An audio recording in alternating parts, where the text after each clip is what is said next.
Assalamualaikum warahmatullahi wabarakatuh. Bertemu lagi di channel Muhammad Subhan. Sahabat-sahabat subscriber, pegiat taman bacaan harus memiliki akun media sosial. Ya, benar, saya setuju. Pegiat-pegiat taman bacaan harus memiliki akun media sosial, baik akun untuk kepentingan pribadinya maupun akun untuk komunitasnya.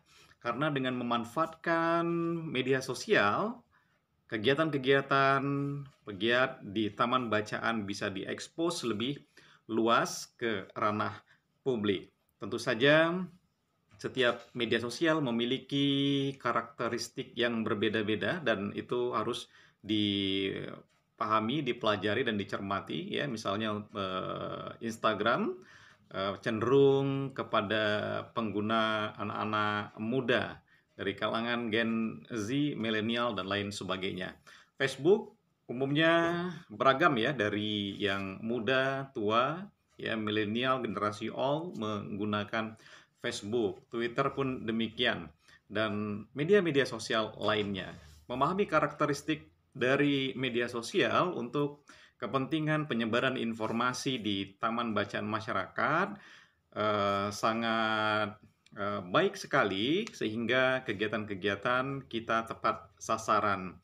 Kalau sudah tepat sasaran, tentu saja nanti akan berimbas, berdampak pada komunitas penggerak literasi yang sedang digerakkan itu. Nah, untuk penggunaan medsos, tentu saja konten-konten yang dibagikan oleh admin dari komunitas literasi haruslah konten-konten yang bervariatif dan didesain sedemikian rupa agar menarik. Kalau menarik, eye-catching, dan orang senang melihat, tentu punya minat atau rasa penasaran untuk mengetahui lebih jauh tentang eksistensi dari taman bacaan masyarakat itu. Nanti dampaknya akan banyak, orang berkunjung, berwisata literasi, membaca buku di sana, berkegiatan di sana, berdiskusi, atau bahkan berdonasi, ya, dan lain sebagainya untuk pengembangan dari taman bacaan masyarakat itu. Nah, maka kemampuan membuat desain-desain media sosial menarik itu harus skillnya dimiliki oleh penggerak literasi di komunitas itu. Bisa melibatkan anak-anak muda, relawan-relawan muda yang mereka punya kemampuan untuk membuat desain flyer atau poster-poster digital lalu dibagikan ke media-media sosial itu. Ya, apalagi di zaman sekarang banyak sekali aplikasi-aplikasi desain yang mudah dan gratis ya, seperti canva.com dan lain sebagainya. Itu sangat mudah sekali penggunaannya, tinggal bagaimana mempelajari fitur-fiturnya. Nah, kemudian selain foto, membagikan foto secara rutin di media sosial, juga bisa membagikan video-video pendek. Kalau di Facebook ada Reels, ya Instagram pun demikian, atau punya YouTube-nya, bisa membuat short, TikTok juga demikian, dan lain sebagainya. Dengan rutin membagikan kegiatan-kegiatan di media sosial melalui foto dan video-video pendek akan membuat eksistensi komunitas literasi atau taman bacaan teman-teman itu semakin populer ya, terkenal dan lain sebagainya. Juga membawa peluang-peluang. Nah, konten-konten lain selain foto dan video bisa juga membuat semacam podcast. Nah, podcast saya kira menarik. Sebuah taman baca menyediakan sedikit ruang untuk podcast di taman baca itu. Siapa yang akan berbicara? Bisa saja penggerak literasi di taman bacaan itu, relawannya, atau anak-anak binaannya, masyarakat binaannya, juga pengunjung-pengunjung yang hadir ke taman baca itu diundang untuk mengisi podcast itu ya. Tokoh-tokoh yang dikenal datang ke taman baca, lalu mereka berbicara apa saja, terutama terkait dengan literasi di ruang podcast taman baca itu. Nah, selain podcast, juga bisa membuat semacam giveaway ya, memberikan hadiah kepada pengunjung agar mereka berminat datang. Misalnya ada pertanyaan-pertanyaan tertentu berbentuk giveaway, lalu yang benar jawabannya mereka datang ke taman baca untuk mengambil hadiah. Ya, bisa saja diberikan buku atau diberikan hadiah-hadiah lainnya yang membuat si pengelola taman baca itu mampu membangun banyak relasi ke luar. Nah, konten-konten lain yang bisa dilakukan di taman bacaan dengan memanfaatkan media digital, media sosial terutama, adalah dengan membuat konten Q&A ya, question and answer, pertanyaan dan jawaban. Nah, agak mirip dengan giveaway ya, ajukan pertanyaan-pertanyaan misalnya buku apa yang kamu minati tahun ini.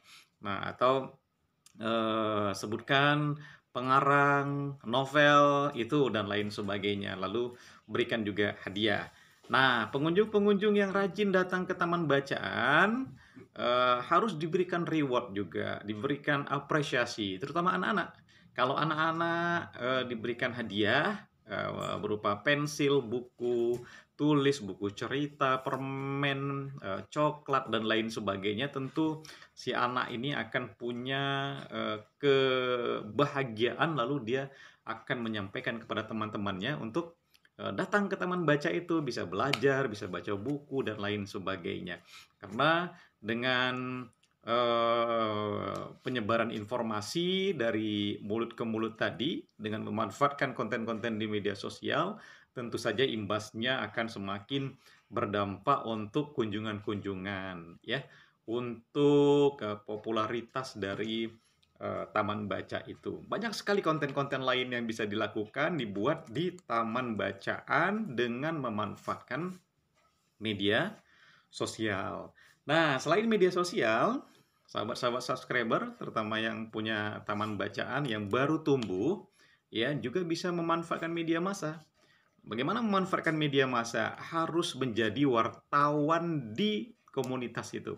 Nah, menjadi wartawan maksudnya bukan wartawan profesional, harus bekerja di media massa, harus terdaftar di sebuah organisasi kewartawanan, tidak. Tapi wartawan dalam artian sebagai citizen reporter, sebagai pewarta warga di komunitas itu. Nah, salah satu ilmu yang bisa diterapkan adalah dengan membuat siaran press release. Nah, tidak usah panjang-panjang, barangkali setengah halaman, satu halaman, lalu dilampirkan foto, kemudian cari alamat email media bersangkutan dan kirim saja.